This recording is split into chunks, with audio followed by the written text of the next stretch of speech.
Wassalamu wa alihi wa sahbihi wa qurrati wa alihi ajma'in. Wa ila musannifil kitab wa muqaddimatil kitab wa masyayikhihi wa ustadihim wa usuli wa furu'ihim wa jami' masyayikhina wa ustadina wa usuli wa furu'ihim wa jami' kalamidana wa liman fa'ati wa barakatihi kitab wa adil ulum dunya wal akhirah. Al-Fatihah. A'udzubillahi minasyaitonir rajim.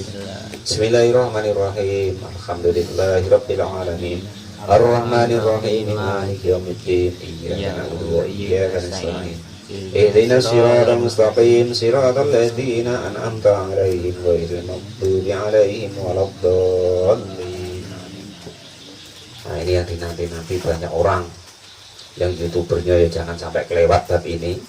Dan ini yang sudah saya pesankan dulu, termasuk salah satu yang wajib kita hafal, usahakan hafal, yaitu rukun-rukunnya sholat, syarat-syaratnya sholat, yang membatalkan sholat, yang mewajibkan mandi atau mandi besar, yang haram bagi orang yang keadaan junub atau haid.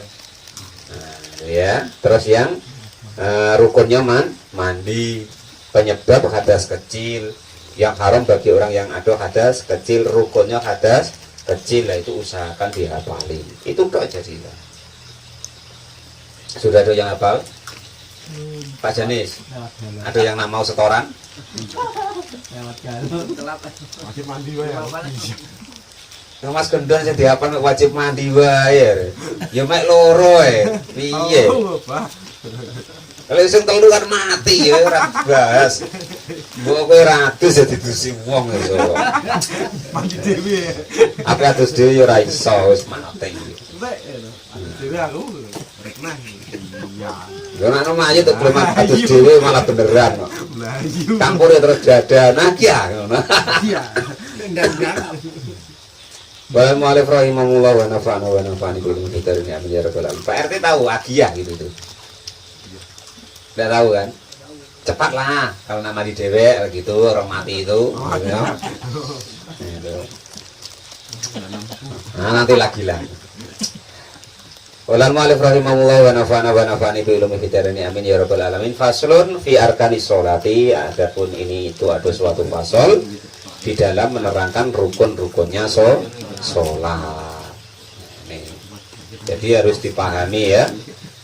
Kita bilang sah dan tidak dalam hukumnya itu kalau dalam usul fikih itu berarti syarat dan rukunnya benar, itu dibilang sholat itu sah atau amal lainnya lah. Nah, asal syaratnya benar, rukunnya benar, berarti amal itu sah. Nah, itu lah, sesuatu itu batal bagaimana kalau terjadi yang membatalkan amal tersebut. Kalau sholat yang batalin sholat, kalau wudhu ya yang batalin wudhu, kalau mandi yang menyebabkan hadas besar dan seterusnya begitu.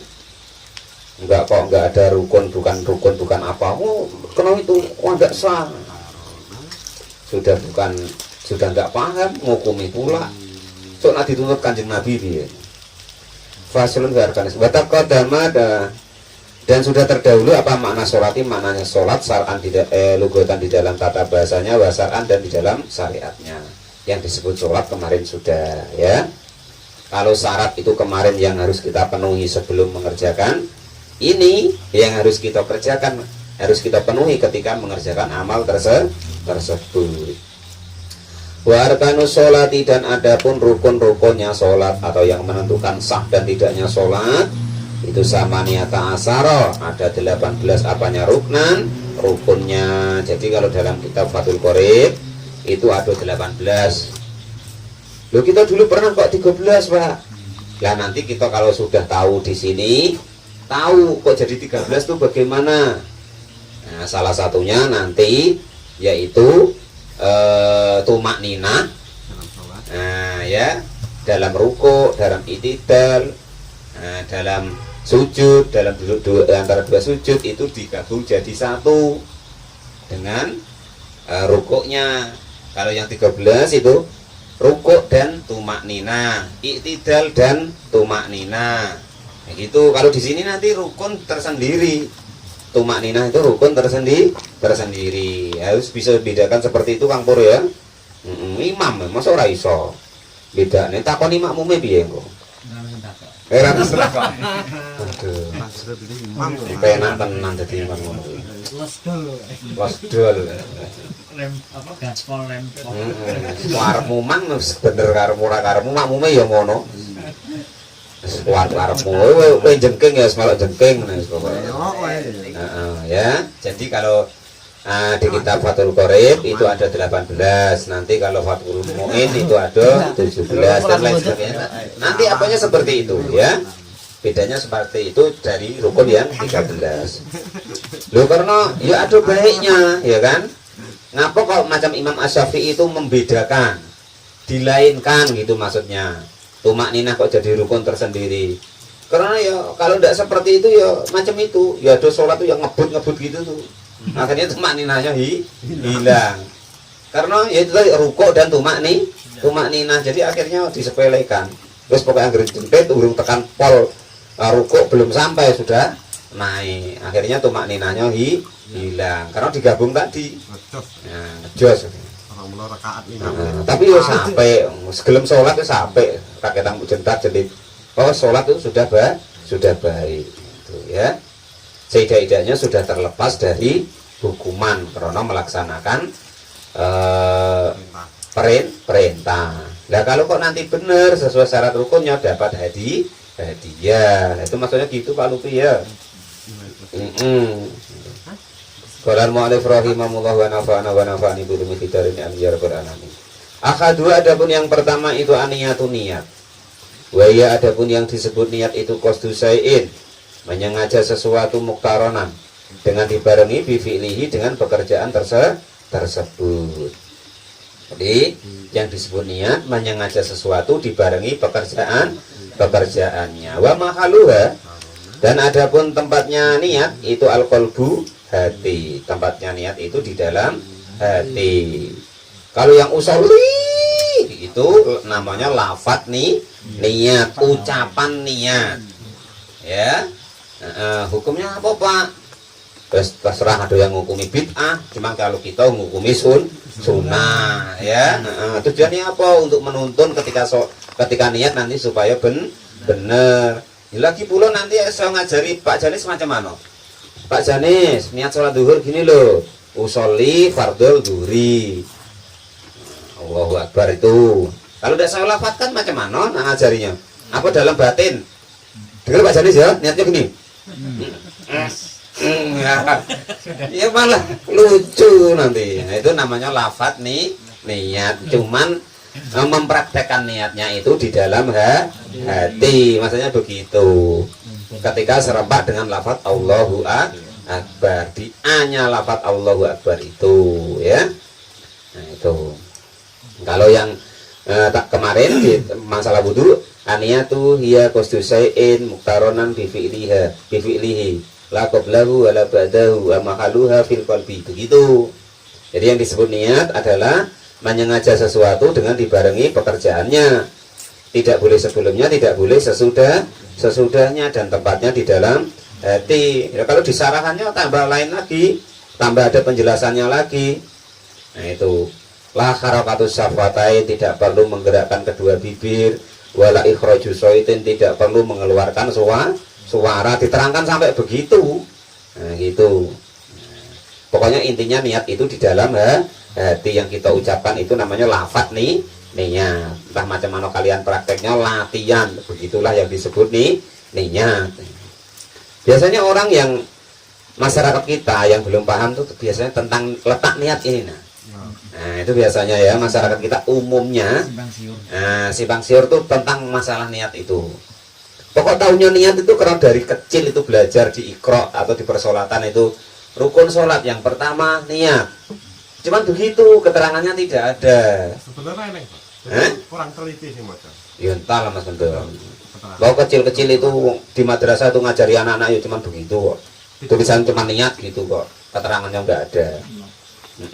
Ya, kita ngaji ketika atau belajar ketika madrasah kecil SD itu perasaan kita sudah cukup untuk dibawa mati.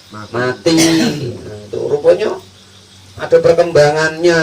Nah itu begitu. Wajib maka hukumnya wajib apa niatul fardiyatu, niatul fardiyati, niat kefarduan. Jadi yang pertama niat usoli, lafaz usoli dalam hati itu dihadirkan. Yang kedua kata-kata fardu harus hadirkan. Wa qasdu fi'liyan, dan menyengaja mengerjakan sholat. Usoli itu menyengaja sholat itu lafaznya usoli kalau dalam bahasa Arab. Kalau diterjemahkan sengaja saya sholat fardu. Nah, sholat fardu ya ta'yiniha, dan mengususkan nama sholatnya. Kenyataannya min subuhin, dari sholat subuh au duhrin atau sholat duhur masalan umpamanya. Berarti lafaz usoli yang harus dihadirkan dalam hati, terus lafaz fardu ya, terus nama sholatnya minimal 3 itu ya dalam hati. Kalau kok nanti berjamaah ya ditambah makmumat, cuman itu tambahannya. Kecuali sholat Jumat.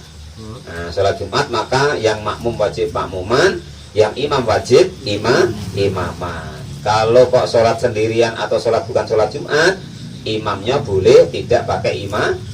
Nah, itu begitu.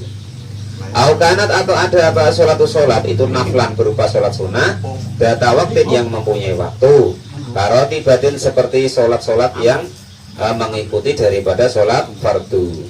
Auda tasababin, atau sholat yang mempunyai sebab. Kal istisqoi, seperti sholat istisqa. Wajib, maka hukumnya wajib apa qasdu fi'liha, menyengaja daripada sholat yang rawatib atau yang mempunyai sebab tersebut. Wa ta'yinahu, dan juga menyebut namanya sholat yang ada sebabnya atau sholat rawatib tersebut. La niatan nafliyati, bukan niat kesunahan. Artinya apa? Andaikan kok seseorang itu sholat, ya kan, berarti minimal dalam hati itu kalau sholat fardu itu ada kata-kata usoli dalam hati itu serempak dengan lafaz Allahu Akbar itu ya. Terus ada kata-kata fardu, ada kata-kata nama sholatnya. Terus kalau berjamaah ditambahi makmuman. Jadi Allahu Akbar isinya itu di dalam hati ya. Minimal itu. Ya syukur-syukur lengkap seperti yang kalian hafal itu. Usoli fardhu dhuhri arba rakaati mustaqbilat bilati adaan makmuman lillahi ta'ala. Syukur-syukur begitu. Panjang berawal. Latihan. Allah. Ya kalau sudah biasa nanti cepat juga ya. Itu. Itu karena belum latihan. Paling icek-icek ngono wae jadi suwi. Dolan ma'alif rahimahullah. Wa nafa'ana wa nafa'ani bil fitarani amin ya rabbal alamin.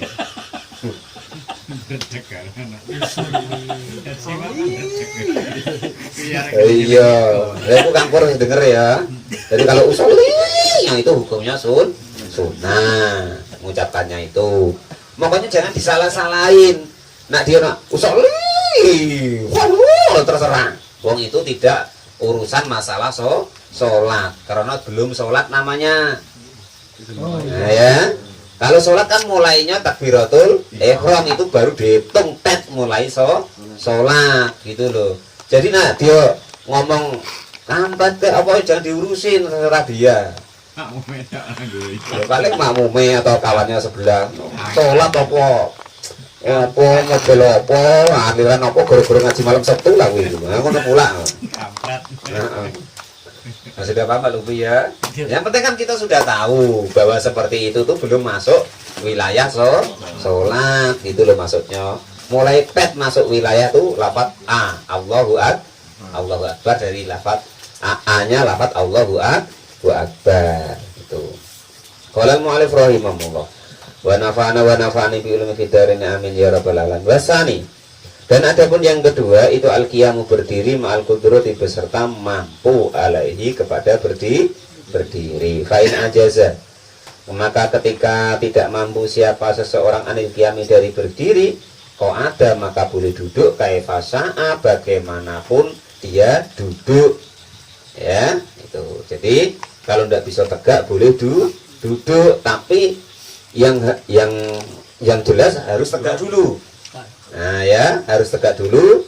Kiranya kok Allahu Akbar terus gak telap baru duduk. Itu kalau sholat fardu diusahakan begitu. Ya. Karena apa? Sesuatu yang fardu atau wajib itu otoriter. Gaya lah gitu. Makanya kalau sholat fardu diharuskan begitu. Usahakan berdiri semampunya dulu. Kecuali memang betul-betul tidak mampu. Lah ini dari rumah jualan leda karo udut pas sampai situ sholatnya sambil duduk. Ya ora cocok Pak Lupi ya. Nak Jangan suntik kok piye kowe lah mahal kowe Pak. Iya tapi ngonya itu kan dadak tuh juga dak. Assalamualaikum warahmatullahi wabarakatuh. Pokoknya diusahakan sesampainya telat satu rakaat, telat sampai Fatihah, telat cuma takbiratul ihram Allahu Akbar toh, sampai Allahu Akbar toh. Itu usahakan. Dan ini harus diketahui bahwa di sini duduknya boleh bagaimanapun duduknya. Nak silo, nak sedeku, nak sedengkul, nak selonjor, pokoknya apapun duduknya boleh. Asal orang sini ngatakan itu namanya duduk boleh. Ya. Sudah paham ya? Nah ini nengok kawannya nggak sama dengan dia, apa dia bisa duduk begini ya kan? Duduk macam tahiyat awal tuh Pak Lupi, atau duduk tahiyat akhir tuh, wah ya apa sok bener-bener dewi. Rumah sana kancane keliru. Nah itu ya. Waku udu, dan adapun duduknya orang yang nggak bisa berdiri tadi, duduknya muftarisan dalam keadaan duduk seperti duduk tahiyat awal, itu afdolu lebih utama. Itu andai kan kok tidak bisa berdiri duduk, sebisanya duduknya macam mana, nak di kursi, nak sembujung, nak sedeku, nak sesilo, tapi duduk macam tahiyat awal itu lebih baik. Itu begitu kalau sholat fardu. Pokoknya apapun yang fardu itu otoriter. Contoh puasa fardu. Ya, puasa fardu. Kalau puasa lain kan boleh pagi-pagi sudah bangun tidur subuhan sampai pagi, nanti belum makan, belum minum, belum merokok, kok niat puasa kan boleh. Kalau puasa sunnah. Kalau puasa fardu nggak bisa, harus menitipkan niat, menginapkan niat di malam hari gaya kalau fardu. Sama dengan ini sholat, asal fardu otoriter dia. Nah itu gaya. Karena untuk membedakan bahwa itu wajib atau fardu, itu rahasianya begitu. Nah, terus begini, ini ada pertanyaan dan juga masalah dari awal dulu Islam ada sampai ini mungkin hingga yaumul kiamat tidak berhasil selesai. Ya masalah ini dua ini tadi. Coba Kang Pur begini, rukun sholat yang pertama tadi apa Kang? Niat kan? Niat yang pertama ya kan, yang kedua berdiri. Lihat terus Kang Pur, ibaratnya Kang Pur niat itu berdiri dulu apa niat dulu baru berdiri? Berdiri dulu kan? Lihat tadi katanya yang pertama niat. Nah, ini masalah nggak jelas yang belum selesai hingga ya sampai sekarang ya. Nah, iya, ya sudah paham ya. Nah, jadi ini maksudnya begini. Ini kalau kalian nanti sudah pinter, ya kan? Sudah pinter Pak Mofles, kalau sudah pinter kan ini nggak masuk akal. Loh macam mana ini? Katanya yang pertama niat rukun sholat. Lah ini terus berdiri. Lah ini kok ketika nanti wasalisu yang ketiga takbiratul ihram dan letaknya niat itu di situ. Ya. Kan gitu nanti. Ya. Wasalisu dan adapun yang ketiga itu takbiratul ihram. Nah, fayata ayanu maka khusus alal qadiri bagi orang yang mampu anutki kepada mengucapkan dia dengan takbiratul ihram. Biayakula gambarannya jika mengucapkan siapa orang yang mampu mengucapkan Allahu Akbar kepada lafaz Allahu Akbar. Fala yasihha maka hukumnya tidak sah apa ar-Rahmanu Akbaru, lafaz ar-Rahmanu Akbar wa nahu dan sepadannya. Gua ya apa wis ngaji malam setu kan. Balik tekan kermeo Mas Bron. Akbarullah. Ya kan ar-Rahmanu Akbar. Ya, wala yasih sudah tidak sah fiha di dalam lafaz Allahu Akbar apa taqdimul khabari mendahulukan khobar kan. Allahu adapun Allah itu mubtada, Akbaru itu khobar. Lah ini mendahulukan khobarnya Akbarullah lah umpama kan. Sudah tahu mubtada dengan khobar, sudah tahu bahwa khobar itu boleh mendahului mubtada. kan gitu gua ya akbarullah wah gara-gara ngaji malam Sabtu lah jadi jian. Waalaikumsalam. Ya, jadi wala yasikhu fiha taqdimul khabari alal mubtada, tidak boleh mendahulukan mubtada daripada khabar daripada mubtada. Maksudnya lafaz Allahu Akbar itu terkait mubtada dan khabar. Tidak boleh mendahulukan lafaz akbar daripada lafaz Allah. Kaqauli seperti ucapannya seseorang akbarullah, lafaz akbar akbarullah. Walaupun begitu, waman adapun seseorang ajaza yang tidak mampu nian aninutki dari mengucapkan dia dengan Allahu Akbar bila Arabiyati dengan bahasa Arab, ya tarojama maka boleh menerjemahkan anha dari lafaz Allahu Akbar bi ayyi lugatin dengan apapun bahasa sa'a yang dia kehendaki. Nah, itu ya. Andai kan kau tidak mampu nian, Pak Lupi suruh bilang, Pak Lupi Allahu Akbar mah, Allahu Akbar, Allahu Akbar, Allahu Akbar kok gitu terus umpama ya boleh. Allah Maha Besar Pak Lupi, oh ganti ya boleh, cuman pelan-pelan wae Pak Lupi ya, jangan kencang-kencang. Ini aliran apa lagi nanti yang ya bahaya, harus diturutin. Lah itu kalau Kak Pak Lupi, lah kalau bahasa Jambi, Allah Maha Gedang, nah gitu pula nanti. Loh kalau orang Jawa lain lagi Pak Muklis, Gusti Allah niku ageng, lah ngono malah gendan. Lah ketemu orang Madura lain lagi. Allah tak raja tak iya, lalu barang tak iya, barangnya malah lucu. Makanya tidak boleh. Selagi masih bisa mengucapkan Allahu Akbar, tidak boleh diganti dengan lainnya. Termasuklah umpama kok orang bisu, ya maka itu ya sebisanya dia. Nah, terserah lah gitu. Apa makna itu terserah. Penting mau sholat sudah baik. Walayak dilu dan tidak boleh mengganti anha dari lafaz Allahu Akbar ila dikrim kepada dikir apa dan yang lain. Nah ini ya wajibu dan hukumnya wajib apa korun niati menyerempakkan niat bitakbiri dengan takbiratul ihram. Nah, itu ketika Allahu Akbar disitulah letak niat. Artinya A-nya ya usoli dalam hati. Wa Aman Nawawi, dan adapun menurut Imam An-Nawawi fahtaro maka memilih siapa Imam An-Nawawi al-iktifa kepada cukup bil muqaranati dengan menyerempakkan al-urfiyati yang umum. Maksudnya serempak itu bagaimana sih? Nah, kalau menurut Imam Nawawi ada keringanan begitu. Contoh begini loh. Pak Mukhlis tadi sini dengan siapa? Pak RT boncengan ya? Oh boncengan. Ngirit minyak. Yang enggak serempak. Maksudnya begini. Nanti umpama contoh Pak Janis boncengan dengan Bang Inal, Pak RT boncengan dengan Pak Mukhlis. Nah, serempak dari Kutoboyo. Lah itu kira-kira harus jejer apa ya depan belakang boleh? Berarti boleh depan belakang Pak ya, tetap dikatakan serempak ya. Lah maksudnya Imam Nawawi itu agak mudah seperti itu juga boleh. Maksudnya kurang-kurang dikit enggak apa-apa. Itu menurut Imam Nawawi, enggak kok Allahu Akbar A-nya lafaz Allahu Akbar di hati harus serempak dengan usolinian. Nah, kalau menurut Imam An-Nawawi enggak seperti itu pun boleh. Contohnya begitu tadi. Itu loh ya, maksudnya begitu. Kan tetap serempak namanya.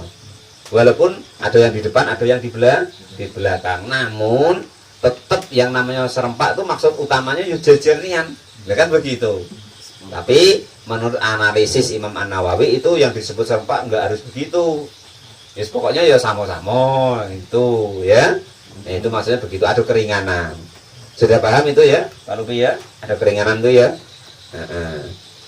Di khaisu yu'addu gambarannya supaya sekiranya masih terhitung apa serempak tadi urfan di dalam umumnya anahu sesungguhnya orang tersebut itu mutadirun menghadirkan li sholati untuk sholat. Terus pokoknya hadir bahwa ini sholat zuhur gitu, maksudnya begitu. Nah, jadi itulah tadi yang saya sebutkan masalah fikih yang tidak selesai dari dulu, yaitu antara niat berdiri dengan takbiratul ihram, ya kan? Coba bayangin, niat dia pertama sekali, cuman dia dikerjakan ketika berdiri. Sedangkan niat nanti serempak dengan takbiratul ihram. Nah, sedangkan kita tidak mungkin nak ngatokan ibaratnya kan berdiri dulu ampur, baru nih niat serempak takbiratul ihram. Cuman apa kira-kira Kang Pur nak ngomong? Ya nggak bisa, berarti ini yang pertama sekali harus berdiri. Ya dianggap aliran sesat Kang Pur sudah. Ya kan? Tetap pertama nih niat, walaupun nggak jelas itu tadi. Tapi jerakno tuh barek ngadu kan sepati sik entek kabeh. Kan niate pas takbir. Iya. Nah, Penting ngadeg sik.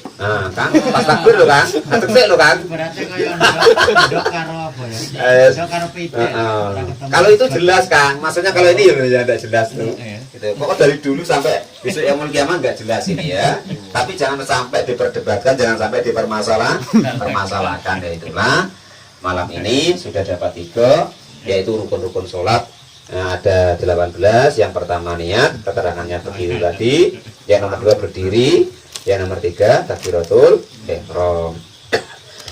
Wallahu a'lam bishawab. Alhamdulillahirabbil alamin.